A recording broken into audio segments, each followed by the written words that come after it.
Namo Buddhaya and a very warm welcome,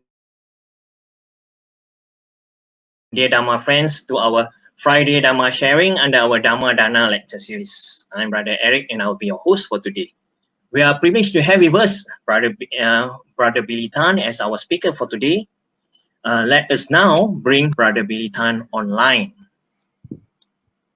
Suki Hotu, Brother Billy. And welcome. Namo Buddhaya. Namo Buddhaya. Okay. Okay, I will do a short introduction to all the brothers and sisters in the Dhamma. Yes. I will do a short introduction on Brother Billy Tan. Okay.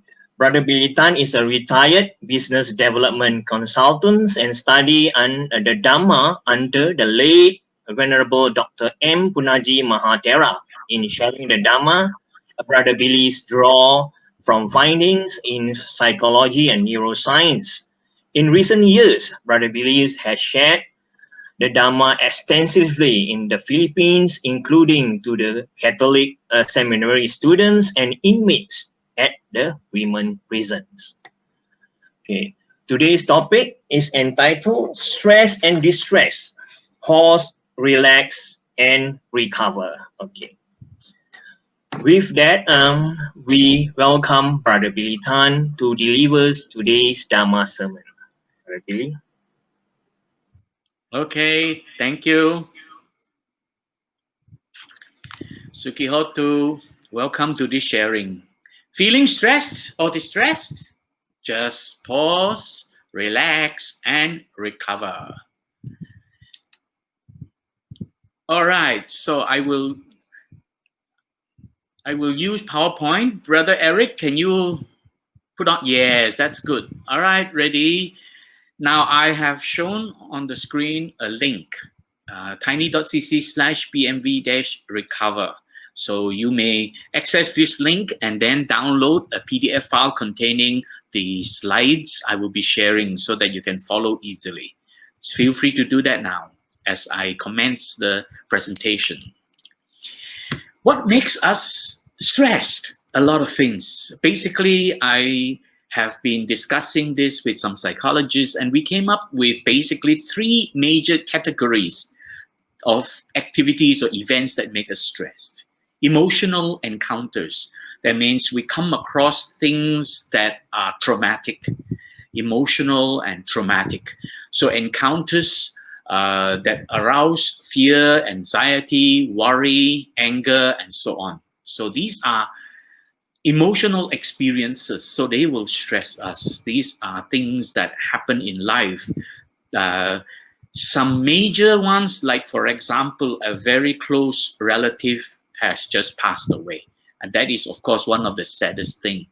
But there are also other emotional encounters like losing your job or getting into a motor accident and things like that.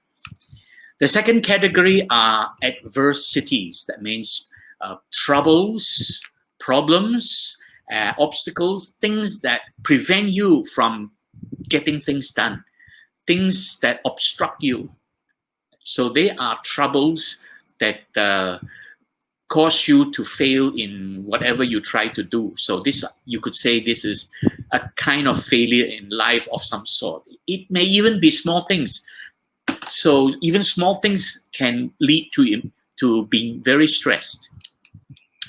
The third category are uncertainties, things that are unpredictable, that lead to confusion, perplexity, indecisiveness, and various types of conditions where you're confused and you are unable to make a decision how to move forward and stuff like that. And this is also causing a lot of stress.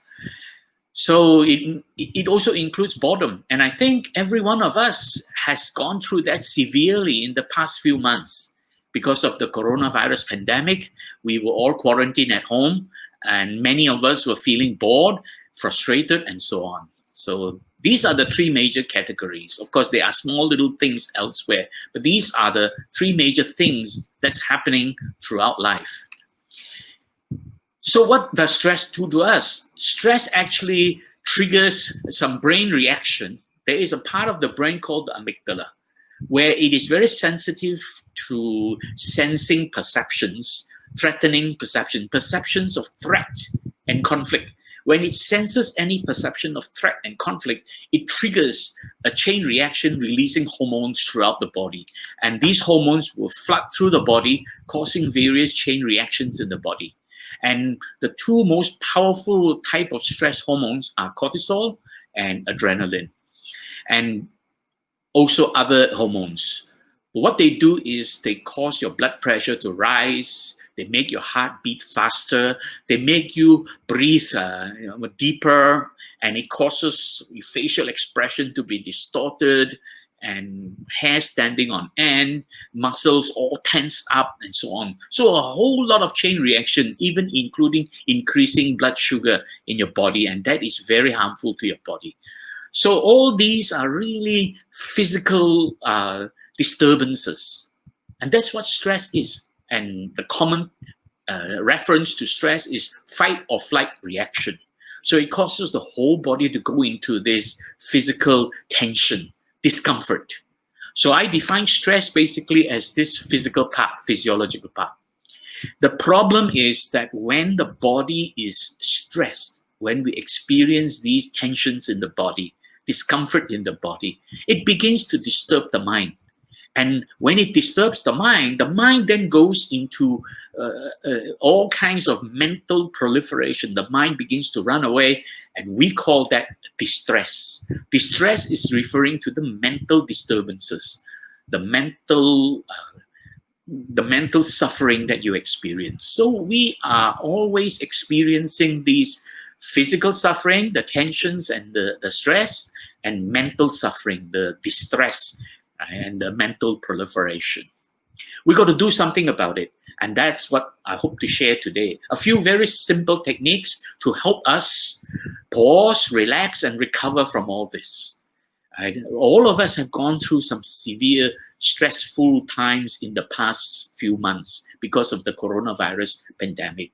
So let's move on and see what we can do about it. There are also other things happening around us, leading to all kinds of stress and distress conditions.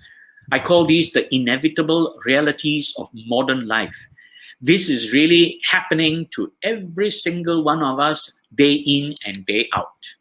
A lot of things happening around us, causing us to have to be distracted. We have to pay attention because they stimulate and bombard our sense organs. So we see, hear, smell, taste, and touch, and a lot of things are happening, right? So there is no physical peace. This is all physical disturbances happening around us. You drive on the highway, you experience traffic jam, people honking around, and all these things. So this is bombarding our sense organs. Another thing is that things keep changing. Everything is impermanent, anicca. Nothing remains unchanged. So there's a lot of uncertainties and insecurities in life. And that again triggers this fight or flight reaction, the stress reaction in our body, leading to distress. And this is something very common. Our relatives, it could be our siblings, our children, our parents, whoever, or members of the family, or even neighbors, or others, they put their demands on us. Our bosses, right? They have demands and expectations placed upon us. So we really have to respond. And that is very tough. These are called pressures. And one of the things that a lot of people misunderstand about stress is they think that, the boss needing me to do a certain project in a very short time, the boss is stressing me.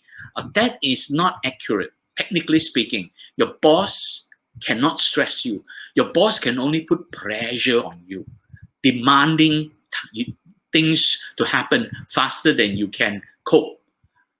Stress is something that happens within your body, that the amygdala being triggered and activated and causes this biochemical chain reaction in your body. So stress is something that happens within your body. So it is something you cannot stop.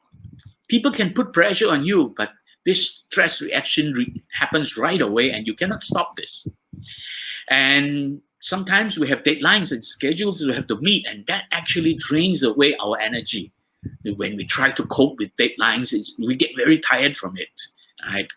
And of course, we also have all kinds of challenges in life, obstacles and things going wrong and not according to plan, hindering us, blocking, obstructing us. So all these things are really producing this fight or flight reaction in the body. And that is not very healthy if we don't learn to cope with it. So we experience this physical suffering. And this physical suffering cannot easily be avoided. You can't stop this stress reaction. As soon as something happens out there, it triggers this chain reaction and the amygdala reacts, and then you will feel the reaction tensions in the body. If you are, some people say, oh, I can handle it. No, if you are a very good meditator and you learn how to let go what you see, hear, smell, taste, and touch, and you learn how to release all these pressures, then you have a good chance of reducing the amount of stress that arises from within. But not every one of us has attained that level of meditative progress. Most of us are nowhere near that. Most of us are easily stressed. So in other words, this physiological disturbance, we cannot easily stop. And they produce mental suffering.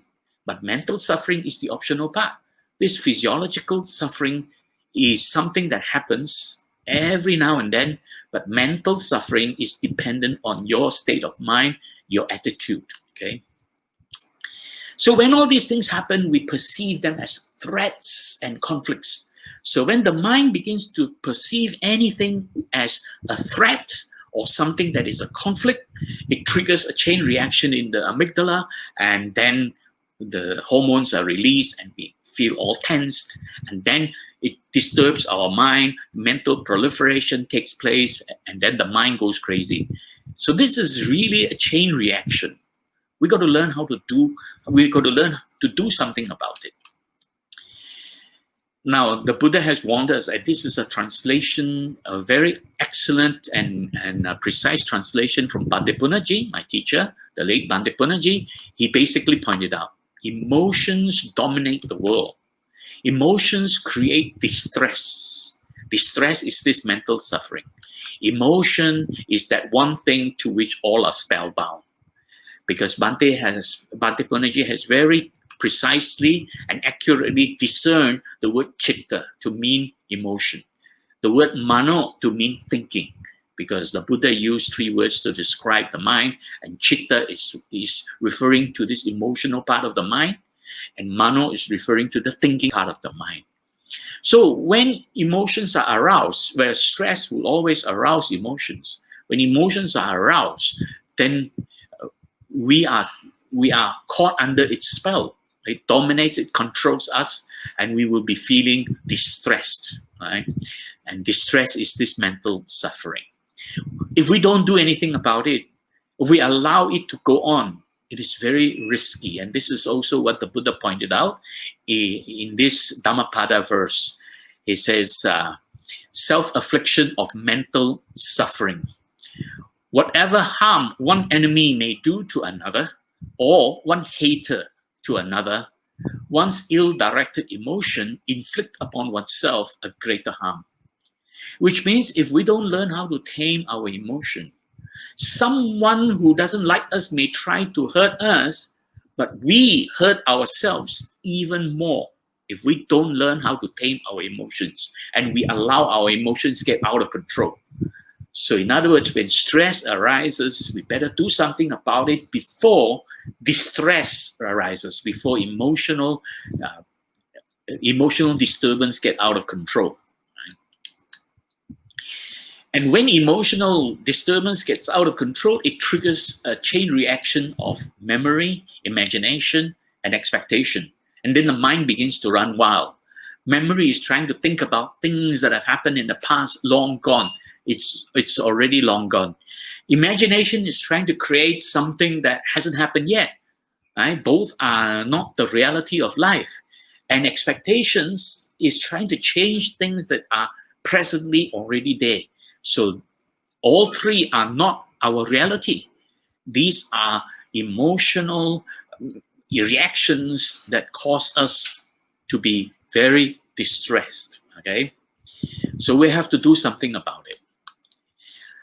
Let's take a look at this chain reaction called emotion. I call this the vicious cycle of emotions. So when something happens out there, a lot of activities going on, somebody says something or somebody does something, it triggers, it stimulates our sense organs. We hear someone say something, we see someone do something, so we see, hear, smell, taste, or touch. And then the mind begins to process. And the first thing the mind tries to do is to interpret what is happening. What is it that I have seen? What is going on? So the mind interprets it. Now, I have described earlier on, if the mind begins to interpret something as a threat or a conflict, it actually arouses our emotion. So the emotional arousal arises. When emotional arousal arises, there's this chain reaction, the body getting all tensed up. So you have bodily discomfort. And when bodily discomfort arises, it disturbs the mind further. And this disturbance is mental disturbance. Right? A mental disturbance I call distress.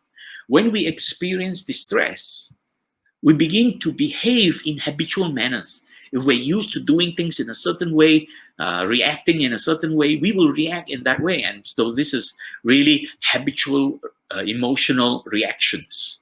So if we're used to screaming back at somebody, and this is really what we will do. So it triggers this chain reaction where we react in a very emotional manner. And we have to be careful. If we don't tame our emotion at this point, it causes us to cling on to that experience and it gets out of control. And this is where we become spellbound by emotions. Because all this will feed emotions even more with all kinds of mental proliferation. And that makes it go out of control.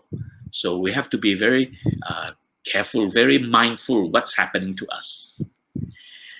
So this first part where there's a physiological change, this is really the stress reaction. And this second part where we have this emotional arousal, emotional reaction, arousal reactions and clinging, this is really our emotional chain reaction.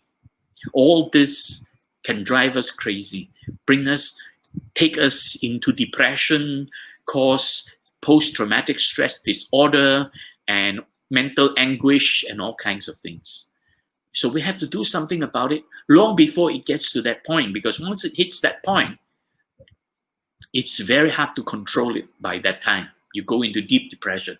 A person who is in deep depression will have great difficulty trying to come out of it on his own. He will need a lot of external interventions to help. Psychologists have taught us many good things, which the Buddha has already taught, but I'll just name a few recent psychologists who have been helpful to teach us things. William James, a very famous psychologist from the past, he said, the greatest weapon against stress is our ability to choose one thought over another. Simply put, when we are feeling stress, if we learn how to choose good thoughts, positive thoughts, peaceful thoughts, it will reduce this stress reaction. So this is a very simple way of putting it. So let's take a look at what else other psychologists are saying. So this is another one by another psychiatrist. Many of you would have heard about him, Viktor Frankl, who wrote the book called Man's Search for Meaning. He was actually, during Second World War, he was in those Nazi concentration camp. He was a Jew, but he survived because of the way he was able to tame his emotional reaction and cultivate good attitude. And he said this, he says, between stimulus and response, there is a space. In that space lies our power to choose our response. In our response lies our growth and our freedom. Now, what he meant here is between stimulus and response. What he meant here is that when something happens out there, that is the stimulus. It stimulates our sense organs. Response, that is our reaction, the way we react to what happens out there. So between what happens out there and our reaction, there is a space. Now, when he said space, he was referring to a moment in time. So there is an opportunity of this moment in time. And in that moment, in that space, we have the power to choose our response. And it is our choice, what we choose, how to respond, that actually will determine whether we are happy and free from suffering, or we end up being trapped, dominated by emotions, and spellbound by emotions, and suffering to no end, So we have this opportunity. Now I'm going to show you a simple technique how we can make use of this space, this opportunity to choose our thoughts. I call this the 3-step self-compassion. It has worked beautifully because I have used it myself. I have also taught many people to make good use of it. 3-step self-compassion is very simple. When something happens out there, it arouses our emotions. Now our body begins to get tensed. What's the first thing we should do? Pause. That means when we begin to feel tensions in the body, don't react right away. Any reaction you produce is likely to be very emotional. That is what we're trying to reduce, emotional reaction, because it feeds our emotions and takes it out of control. So when our emotions are aroused and we feel tensions in the body, pause. What does pause do? It allows time for our emotional excitement to subside. It allows time for our anxiety to calm down. And it allows the opportunity for these hormonal reactions in the body to subside and dissipate. Right? So this is really that space. We are creating that space and expanding that space that Viktor Frankl was talking about. And in order to make good use of it and make it more effective, this expanding this moment in time where we can choose, we practice some form of relaxation. The simplest is just to take a deep breath. That is the simplest. I think many of us have heard this old adage, when you're getting excited or when you're getting emotional, just take a deep breath. That works. So pause, take a deep breath, and in fact, take a few deep breaths, because each time you breathe, you're actually allowing the body to calm down, all the excitement and the anxiety to calm down. And you're actually composing your mind ready to respond. So what does this taking a deep breath do? It relaxes the body. It consciously composes your mind in order to respond. And what kind of respond? Well, you got to think through what is happening. And think is an acronym. I'll come to that later. But think through what's happening. And when you think through what's happening, you rationalize and you reason out what is the right thing to do. Then you purposefully focus on wholesome and beneficial response to the problem. So this is a very simple 3-step self-compassion. It starts with realizing that your emotions are aroused. The first thing you do is pause. Don't react. Take a few deep breaths first, and then think about what's happening and how should you respond in a peaceful, harmonious, and productive way that brings about peace and happiness. Breathing is very important. A lot of people underestimate the power of breathing. It is the most critically overlooked relaxation tool.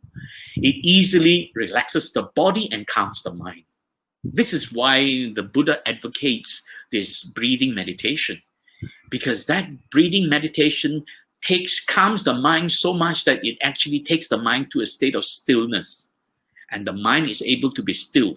And during this stillness of mind, we would have been able to abandon and let go our 5 hindrances. When the mind is still, the mind is no longer engaged with excitement or lethargy or various hindrances, so we can learn to let go the hindrances. That's why this applying breathing exercise is very helpful, because it increases natural unforced oxygen intake, because this is food for your cells, for the cells in the body. You can actually take in more oxygen if you do breathing exercises. And it helps to stabilize your heart rate. That means if your heart is pounding, if you do breathing exercises, your heart rate will become more stable. And it also stabilizes your blood pressure. So if you're feeling high blood pressure, breathing exercises will also help to stabilize your blood pressure.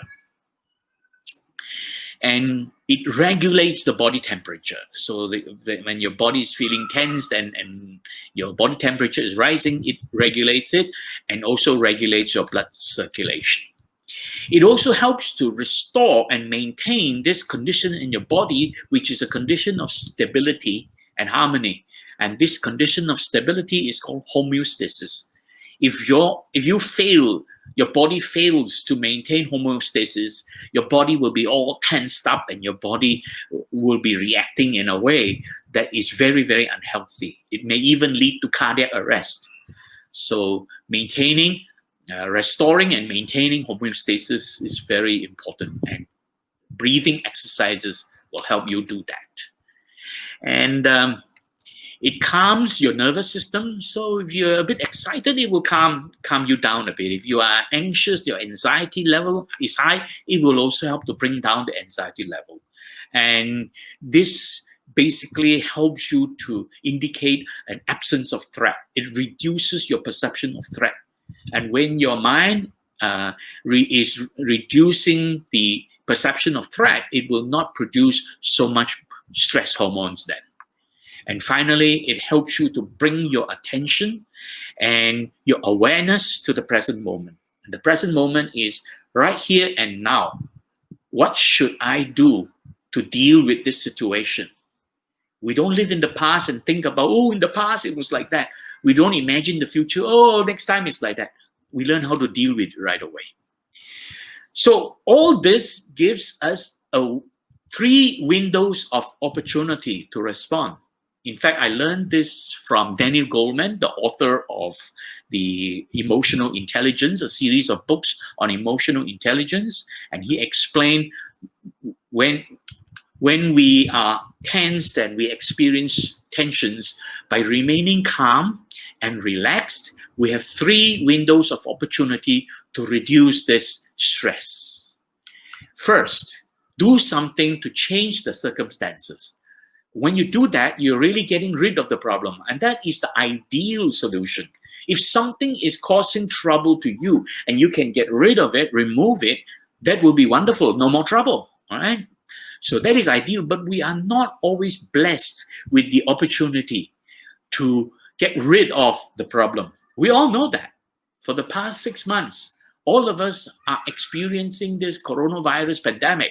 There is not one single person in this whole world who can do anything to get rid of the problem. And even the man, I don't like to bring up political names, but it's okay. This is a good example. Even the man who claims that this coronavirus is a hoax, is nothing, he just got, very sadly, he was tested positive. Donald Trump, he was tested positive for coronavirus yesterday. So this is an example. Not one single person in this world can do anything to get rid of that problem. So if we are not able to remove the problem, what are we left with? We have the second window of opportunity. Change the way we perceive the situation, perceive the problem. And then the third window of opportunity is change the way we respond to it. So in other words, if we can't get rid of the problem, we change the way we think about how that problem is affecting us. Or we change the way we're responding to it so that it's a little bit of peace and calm. I can give you a simple example. Many years ago, when I was a young junior executive, working for a boss who was very, very tough and very nasty boss. He was one of those people who never appreciates any good thing you do. When you do something wrong or you accidentally make a mistake or you don't follow his instruction, he gets upset and he scolds you and screams at you. So it was very stressful to work for someone like that. And every time he would start screaming loud at us. But I changed I can't get rid of the problem. I can't sack him because I'm not his boss. So I can't get rid of him. Of course, another way to change the circumstances is to quit the job and join another company. But at the same time, I was working for a very large multinational paying good salary. So I didn't want to give up my job. So I could not do the first option. I changed the way I perceive. Every time he screamed at me, and people are all getting upset, and some female staff are even near to tears. But the way I think about it is every time he shouts and screams, I think, oh, gorilla escaped from the zoo. You know, I perceive his shouting as though it is a gorilla that came from the zoo. Now, if I were to think like that, and every time he shouts, I would smile, you know. And in fact, he gets very curious. Why, when he shouts at me, I'm smiling at him? You know. So this is an example. Change the way you perceive your circumstances. So I perceive his shouting as some gorilla that escaped from the zoo. And change the way you respond. So this is a very small little secret I think many of you know.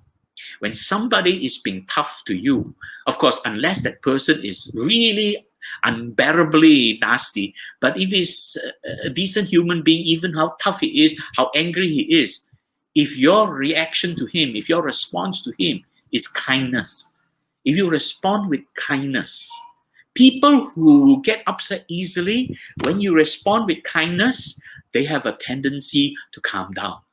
So change the way you respond. So what happened is that when he started screaming and shouting, the moment he calmed down a little bit, we would say to him, hey, boss, how about a cup of coffee? Would you like a cup of coffee? I'll make you one. And when you do this kind of thing, he starts to feel, oh, this is a nice guy, and maybe next time I shouldn't scream at him so much, you know. So this is how we can solve those problems. So there is another breathing exercise I would like to share with you that helps you, and I call this the LSD breathing. This will help you relax the body and calm the mind. This is really slowing down your breathing. And don't force it. In other words, consciously slow down by allowing. Do not exert effort to force it. Simply allow the breathing to slow down. LSD stands for long. So initially, you just let the breathing go on a bit longer. And as your breathing goes a bit longer, after some time, you begin to allow it to flow more smoothly and slowly. Just allow it to slow down further. And as it slows down further, gradually, you take in deeper in-breath and breathe out deeper. So you deepen your breathing in and breathing out. So LSD, long, slow, deep breathing. Okay. So how can that help? Let's go back to this vicious cycle of emotions. When things are happening out there, arousing our emotions because we perceive things as with the perception of threat and conflict, and the body is tense, now the mind is disturbed, and we go into an emotional state, and then we start to react very emotionally. What we should do is, when things happen like that, be very mindful that your body is the first thing that's going to warn you, right? So your body will start to change. So you can transform this vicious cycle of emotion into virtuous cycle of composure, because your body will warn you. So when your body is feeling all these tensions, you know, you have to be mindful, practice mindfulness.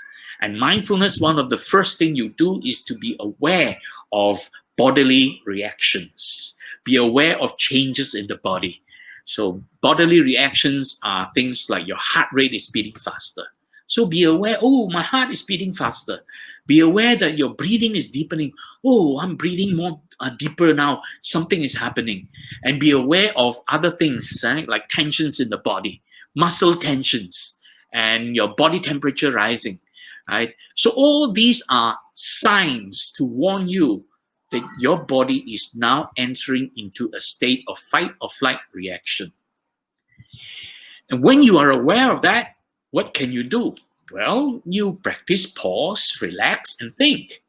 And with the relaxation, you can now change the way you perceive your circumstances.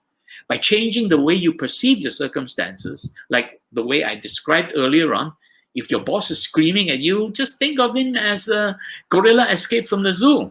And when you do that, you're no longer perceiving it as a threat or a conflict.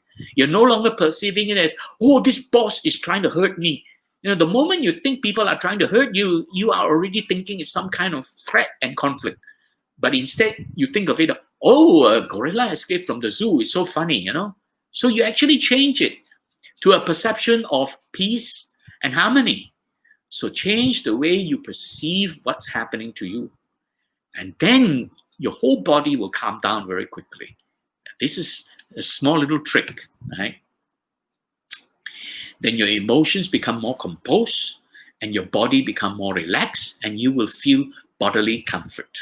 So when your emotions are composed, because you're no longer perceiving threat and conflict, you are now perceiving peace and harmony, your emotions will become very calm and your body will become more relaxed and comfortable. And with that, you're no longer reacting in a habitual emotional reaction. You are now able to provide purposeful, wholesome response to the problem by applying THINK, which is an acronym I'll come to in a moment. So when you apply THINK, think, and you are able to formulate a more purposeful, wholesome response, then you will be able to cultivate wellness, comfort, peace, and happiness in your life. It's really very simple practice. Pause, relax, and think. And there are many techniques for relaxation, which are breathing exercises. Right? Think is an acronym, THINK. Ask yourself, is this truthful? What you are going to say, what you're going to do, is it truthful? Is it really going to help? H for help. Will it be helpful to the situation? Will it help you recover from the problem? And I is improve. Will it improve the situation to help you adapt to it? So it's really about recovering and adapting to the problem. So think of something that is helpful. Think of something that can improve the situation. But very importantly, if it is not necessary, don't say it. Don't do it. Even it may be the truth. Some things may be the truth. But if it is not necessary, don't say it, Especially, let's say, if somebody is grossly overweight and you see that person, it's not kind to say to that person, wow, you're so fat. Wow, you're so overweight. This is not very kind. So that is the thing. And finally, everything you say or do it with kindness. Right? Is it a kind act or speech? So THINK is what you can apply in changing the way you perceive your circumstances and the way you respond to your circumstances. Of course, the ideal situation is to get rid of the problem by changing the circumstances, but not all of us have this opportunity. And as I pointed out, this coronavirus pandemic, this has been hitting so many people. Tens of millions of people around the world, in fact, 100 million people around the world now have been infected with it. Billions of people are affected. Their lives are being affected. Billions of people's lives are affected. 100 million people have been infected with it. And a few million have already died from it. So this is about a million over, more than a million people have already died from coronavirus. So this is a very severe problem that has happened. I want to relate to you how I dealt with it when it started. I was actually in Philippines, overseas in March, middle of March, when the lockdown started. And I caught the second last flight out of Manila to get back to Kuala Lumpur. And that was very tense. So when I got back, there was a lockdown in Kuala Lumpur also. So none of us was allowed to leave the house for the next 2 or 3 months during that period, from March until end of May or early June. So we can't change our circumstances. And here is another quote from Viktor Frankl. He says, when we are no longer able to change a situation, we are challenged to change ourselves. So the whole family was stuck at home. Well, my 2 daughters had been very busy with their career. They were working until quite late. And so they're living with us. So we had very little opportunity to spend time together. Only sometimes on weekend we could get together from time to time. But most of the time they were busy with their careers. During this lockdown, all of us had to stay at home. Nobody could go to office. So we were all at home, and the way I perceived the circumstances is it was a great opportunity to bond. We spent our time every day chatting, joking, cooking, sharing stuff, sharing jokes, sharing news, and then we even getting anxious together to watch coronavirus news during the early days, right? So we were enjoying that bonding together. And this is how I perceived it. It was an opportunity to bond. And the way I responded to it is we enjoyed the time together, cooking and sharing, right? So change the way you respond to the situation is that if now we have to leave the house to go somewhere, put on a face mask and make sure you wash your hands regularly. And if you are not able to wash your hands regularly, carry with you sanitizers. Very important. And finally, maintain social distancing and stay away from the crowds. This is really to change the way we respond to the situation. So it's very important that every one of us learn how to respond appropriately. Wearing masks, washing hands regularly, carrying sanitizers, maintaining social distancing, and staying away from the crowds. And Bhante Punnaji has explained that meditation is really a wonderful solution to help us cultivate consciousness. When we're able to cultivate this consciousness, this state of consciousness, we become a more awakened and conscious human being. And that helps us to be able to see things more clearly, how things arise, so that we're able to comprehend anicca, dukkha, and anatta, right? Impermanence, suffering, and impersonality. Right? So one of the things a lot of people fail to do is they don't prepare when they want to meditate. And I'm sharing with you now a simple technique, preparing for meditation. Right? There are 4 things we need to do in preparing for meditation. Because a lot of people go straight into meditation. They sit there, they close their eyes, and then they're feeling, oh, I can't be relaxed. Why? I'm all tense. They didn't prepare. So the 4 things you need to do to prepare: firstly, posture. Sit comfortably in a soft posture, right? Centralize your sitting position, and then relax by releasing muscle tensions from various parts of your body. And then you begin to slow down your breathing. This is where LSD breathing comes in.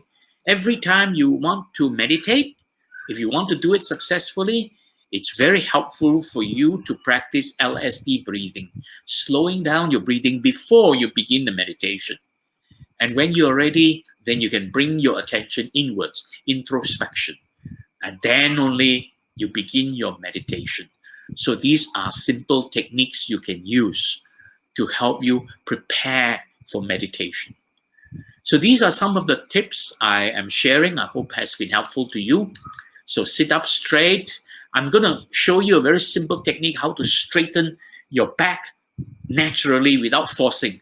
A lot of people say, sit up straight, and then they force their body to be straight, and then they get tensed, and then they can't meditate. I'll show you a simple technique, very simple. As long as you're seated properly and in a comfortable posture, to straighten your back, don't force it. You roll it backwards 3 times, gently and slowly. Don't rush it, don't force it, don't make it hard. Just roll 3 times backwards. right? After 3 times backwards, as you breathe in, then you breathe out and let go your breath. Then you do the reverse. Roll forward, breathing in. Breathing in 3 times. Don't rush it. Take deep breath in and then let go your breath. And then repeat rolling backwards 3 times. Deep breath and then release your breath. Now you will find that your shoulders are very soft and supple. And now the final one is raise it, pull it back slightly, and allow it to come down. Notice that when you raise it, pull it back slightly and allow it to come down gently, your back is perfectly straight. That's how you can straighten your back in a very natural manner without forcing and without using any muscle tension. You are not applying muscle to straighten your back. You are, in fact, doing the opposite. By all this rolling of your shoulder, you are relaxing the shoulder. So this is a very wonderful technique. I hope this is helpful. This will help you recover easily from tensions in the body before you begin your meditation. You will find this to be a very relaxing practice. And in the middle of the meditation, as you are meditating, sometimes you start to get drowsy, or sometimes you start to get very tense. Repeat this process. This is a wonderful process to repeat, right? Roll it forward 3 times as you breathe in and then let go the breath. Roll it backward 3 times as you breathe in and then let go the breath. And roll it forward again 3 times, breathe in and then let go the breath. And finally, raise it, pull it back slightly and allow it to come down. And your back is perfectly straight again. You can continue your meditation. So this is, again, a wonderful technique. I hope it is helpful to you. And of course, during the course of your meditation, allow your breathing to slow down. So these are all the techniques I'm sharing with you. So in summary, how can we recover from stress and distress? Recognize that the body is tense. There is this freeze, fight, or flight reaction, stress happening in the body, that you have bodily discomfort. So be mindful about your bodily condition. And realize that physical suffering leads to mental suffering, distress, if it is not calmed down. And pause, relax, and think. This is what you can do. Pause, create that gap, right? That moment, that space where you are now able to think, take a deep breath, relax, and then think about how to respond. And consciously slow down your breathing when you are going through that relaxation state. So LSD breathing is helpful here when you feel yourself very tensed. And then, of course, realize there are 3 windows of opportunity. If you can change the circumstances, that will be great. If not, change the way you perceive your circumstances. If not, change the way you respond to your circumstances. And of course, finally, with every thought you make, with every speech you make, with every action you take, always consider THINK. Is it truthful? Will it help? Will it improve the situation? Is it really necessary? And is this kind? In fact, K is the most important, kindness. Every thought, every speech, every action, if it is imbued with kindness, you will be able to cultivate peace and harmony in your life. And I hope that has been helpful. Thank you very much for your attention. And don't forget to download the presentation slide if you have not already done that. tiny.cc/BMV-recover. And with that, I end my presentation. Thank you very much. So, Brother Eric, I have completed my presentation. Over to you. So before we conclude, we would like to invite Brother Billy Tan to share the merits accrued today with all the devas and our departed loved one. Brother Billy. Okay, let us now relax, allow our body to calm down a little, and realize that we have spent this last 1 hour together, and this has been helpful. From sharing the Dhamma during this past hour or so, we have accumulated a lot of good merits. Brother Eric, can we have the PowerPoint screen? Yes. Okay, so let's put our palms together and recite as follows for the benefit of all the coronavirus pandemic people who are affected by coronavirus pandemic. Let's recite together. We dedicate the merits we have acquired from sharing of the Buddha Dhamma to all beings affected by the coronavirus pandemic around the world. May suffering beings be suffering free. May the fear-struck fearless be. May grieving beings shed all grief. May all beings find peace and relief. By the grace of the merits we have acquired, may we never follow the foolish. May we follow only the wise until we attain the highest and most supreme bliss of Nibbana. Sadhu, sadhu, sadhu.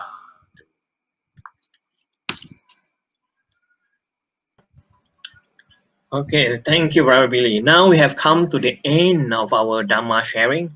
On behalf of Buddhist Mahavihara, we would like to take this opportunity to extend our highest thanks to Brother Billy Tan, also to our generous sponsor, and to all our dedicated audiences present today. May all be well, peaceful, and happy. Sadhu, sadhu, Sadhu, sadhu, sadhu. sadhu.